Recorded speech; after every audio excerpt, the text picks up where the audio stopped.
Sometimes you don't need to buy another book, watch another inspiring video, or schedule another appointment with a therapist. Sometimes what you really lack is just a mirror and the courage to look directly at what appears there. For 4 years, I delved deep within myself, facing fears, old angers, difficult memories, and trying to understand why the mind deceives us. 4 years transformed into some simple yet harsh truths that wound pride but liberate the soul. Today I want to share with you the lessons that truly shook me. Not those pretty social media quotes, but the ones that hurt at first and only later do good. These ideas aren't just about therapy, but about self-control, seeing clearly, and rebuilding what has been broken. Because when you change the way you think, everything around you starts to change too. But first, you need to have the courage to look at the mess inside your own head. Before continuing, please like and subscribe to the Stoicism channel. Here we don't teach you to think positively. Here we talk about becoming someone strong, firm, and unshaken by anything. If you truly want to understand yourself and learn to deal with your feelings like a true Stoic, stay with me until the end. Because these lessons can save you many years of pain and confusion. Everything is born in thought. A person becomes exactly what they think, repeat, and nurture day after day. You are not what you say aloud. You are what you think when no one else is listening. That's what shapes your behavior, your energy, and the kind of life you attract. It seems easy to understand, but it's one of the truths we forget most often these days. Many people believe that life simply falls on top of them, when in reality life passes through them. You design your reality in your head before putting it into the real world. If you spend the whole day telling yourself that you're worthless, that everything goes wrong, that the world is cruel, then congratulations, you are training your own failure. And worst of all, you don't even realize you're doing it. The mind is like a very faithful helper. It accepts as truth anything you repeat to it. That's why strong people learn to take care of their own thoughts in the same way a king protects his castle. The Stoics understood this long ago. Epictetus said that what truly hurts a person is not the events themselves, but the way they think about them. And that's where true mind control is born. Nothing from the outside can bring you down until you let it. You can be in the middle of a mess and still remain calm if you know how to control your thoughts. But if you don't learn to do that, you end up becoming a prisoner of your own mind. So tell me, what have you been watching? Who have you been talking to? What do you let into your mind every day? Because if you fill your thoughts with bad things, you'll end up feeling bad too. There's no escaping it. Every empty video, every conversation that only drags you down, every silly comparison on social media is like a drop of mental poison that weakens you without you realizing it. The result is a lost, tired man, without strength and without knowing who he is. You feel directionless, but the problem isn't the world. It's the way your mind has been fed. It's everything you allow into your mind. What enters shapes you. What shapes you ends up controlling you. And what controls you decides the kind of person you become. That's why therapy and philosophy have the same purpose, to help you see yourself more clearly. Because there is no improvement without awareness, and awareness begins when you understand that your thoughts are not absolute truths. They are merely ways of interpreting what happens. But what about feelings? Most men spend their lives running away from them. They try to distract themselves, drink too much, work themselves to the point of exhaustion, pretend nothing is wrong. But ignoring emotions is like plugging your ears to avoid hearing a fire alarm. The fire continues to burn inside. Emotions are not obstacles, they are messages. Anger, fear, sadness, they all come as messengers. They want to warn you about something. Anxiety shows that you are trying to control what you cannot control. Anger shows that someone has crossed your boundaries. Sadness shows that something has come to an end and needs to be truly closed. The problem is that many people try to silence these warnings, but when you push an emotion away, it doesn't disappear. It changes shape and becomes a symptom.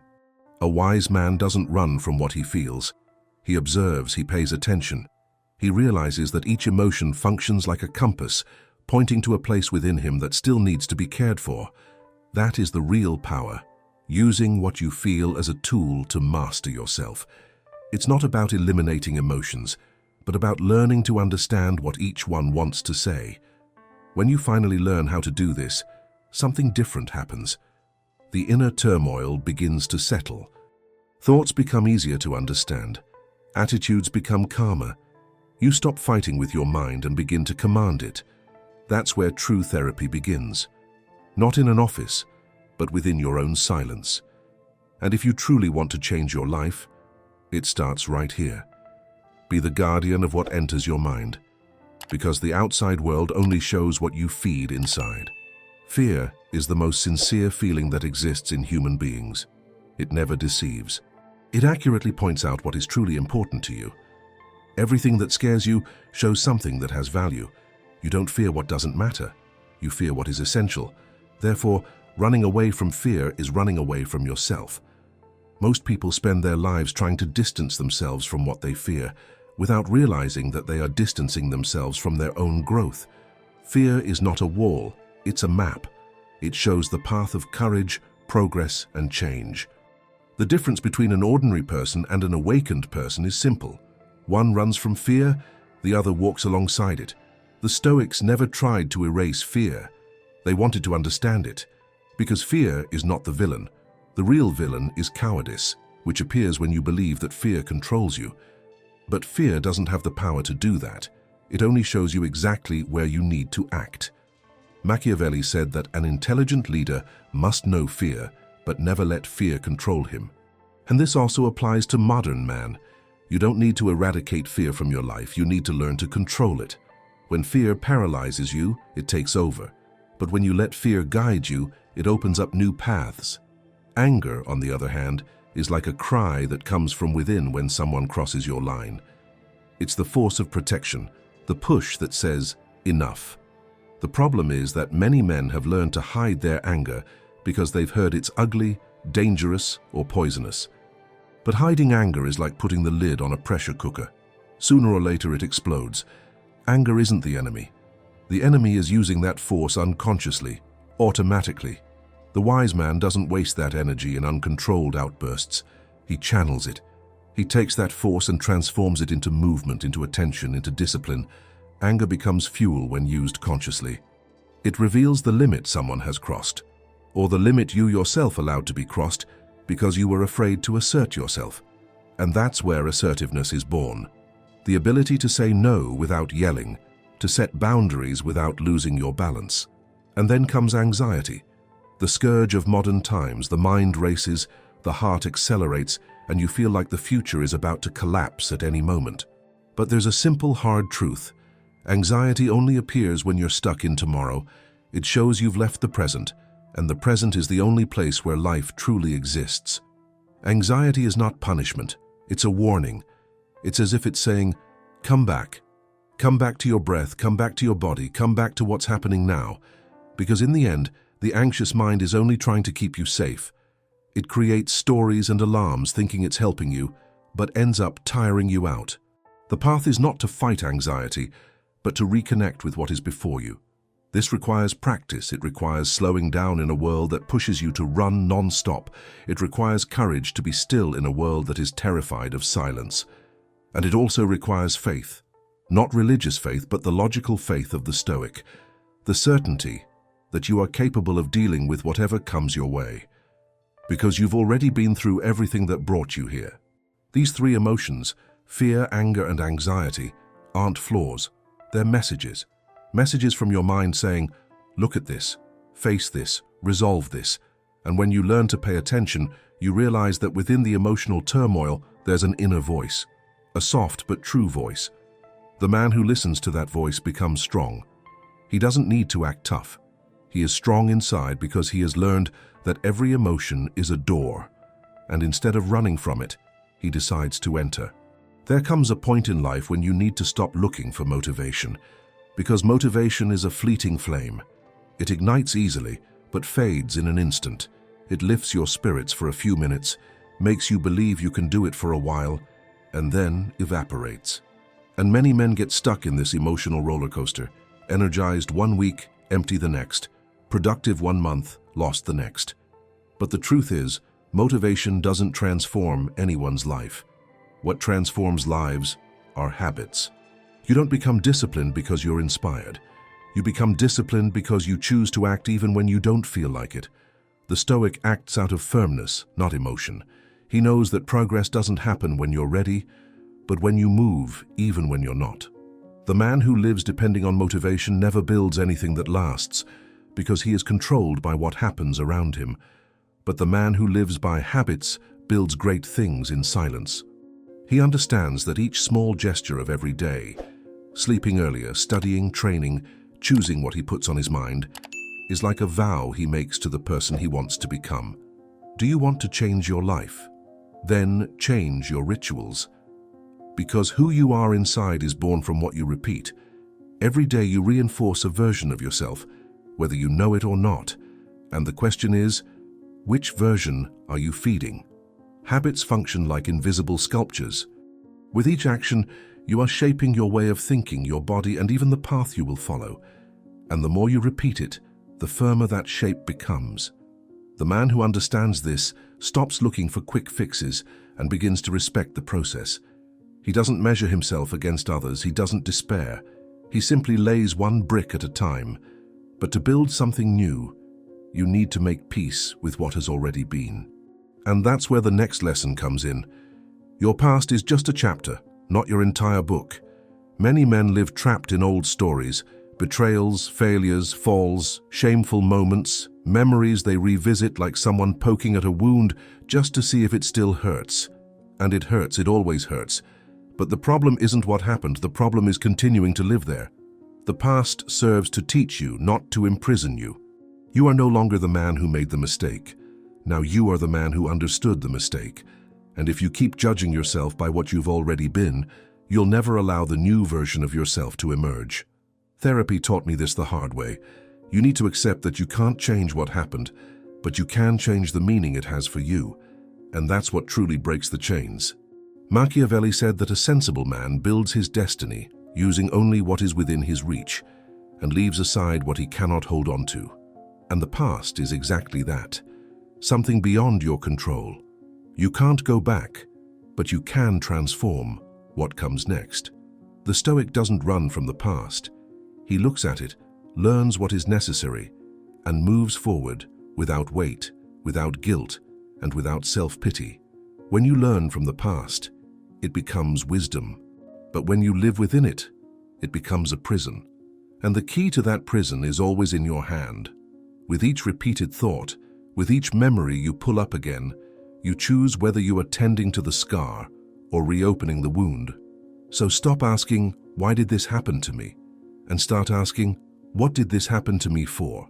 This simple shift changes everything, because why keeps you trapped in pain, while what for pushes you to grow. The past doesn't define you, it shapes you. And the man who understands this becomes unbreakable.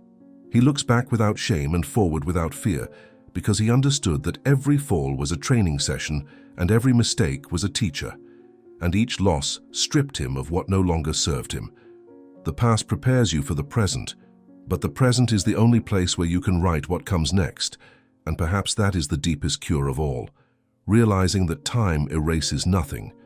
It only teaches you to see things differently. 4 years of therapy have shown me that the mind is a battlefield, and that the enemy has never been the world. It has always been ourselves. It's not what happens outside that destroys a person, it's what they keep repeating inside their own head. Life isn't about erasing pain, but about learning not to let it control who you are. Life isn't about trying to hide old scars, but about learning to walk even with them present. And that's where the difference lies between those who grow internally and those who end up breaking. The person who matures understands that feeling pain is part of life, but remaining trapped by it is a choice.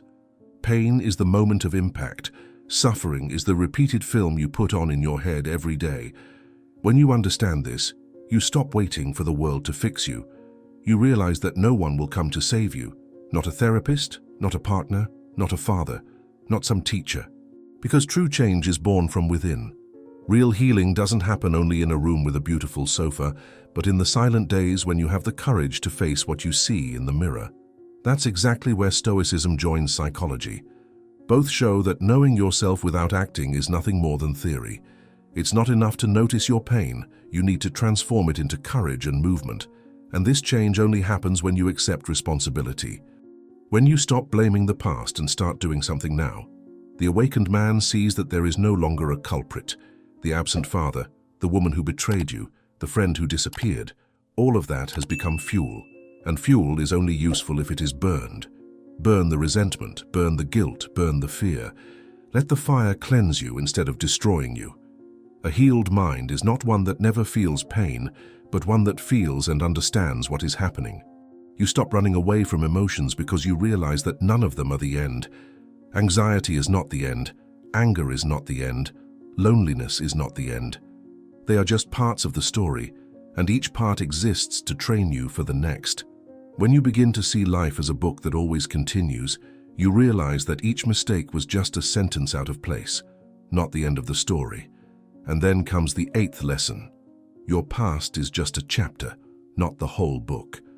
The man who absorbs this is truly freed, because he understands that he can still write the next chapter with more calm, wisdom, and direction. Stoicism calls this amor fati, the love of fate. It's embracing what happened without seeing yourself as a victim. It's liking even the difficult parts, even the ones that hurt, because you realize that each pain trained you to become another version of yourself. This is not giving up, it's understanding. It's understanding that fighting against what has already happened only prolongs the hurt. Accepting what has passed restores your strength, and when you accept, you return to the present. And the present is the only space where man can truly act. Here is where you change, choose, decide, and rebuild. The anxious mind lives in the future. The hurt mind lives in the past, but the free mind lives here and now. Life isn't about transforming once, but about transforming many times. You will fall, you will lose, you will feel lost, but what defines someone isn't what they lose, it's what they do after the loss. And if there's one secret that 4 years of therapy have shown me, it's this. Everything you're looking for is already inside you, but buried under the noise.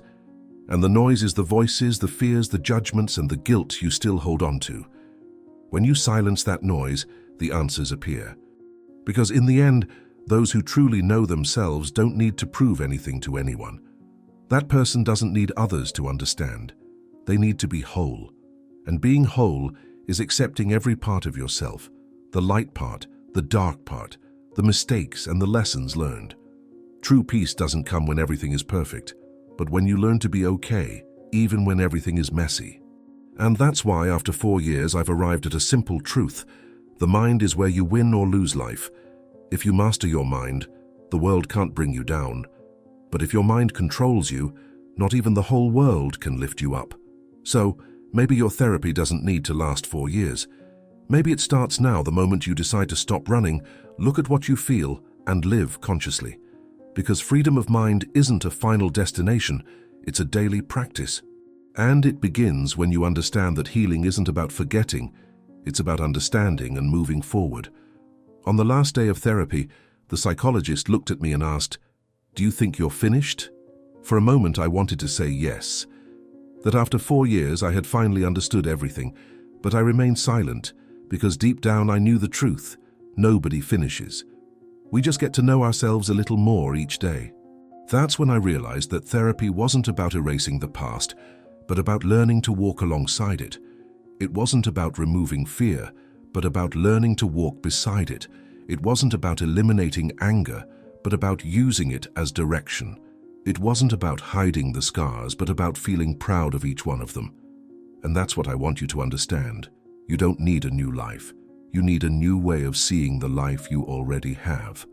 Everything you've lived through, even the hardest parts, can become fuel for your consciousness. So if this video resonated with you, if any part of it helped you see something within yourself, stay here. This channel is for those who are tired of deceiving themselves, for those who want to understand their own minds, control their emotions, and live with intention. Here we talk about inner strength, stoicism, and real reconstruction. No ready-made phrases, no masks, no excuses. Like, subscribe, and share this video with someone who is struggling in silence. Because maybe, like you, that person just needs to hear one thing. The past is a chapter, but the story is still being written. And if you want to continue this journey with me, I'll see you in the next video, because the mind changes slowly, But when it changes, everything changes.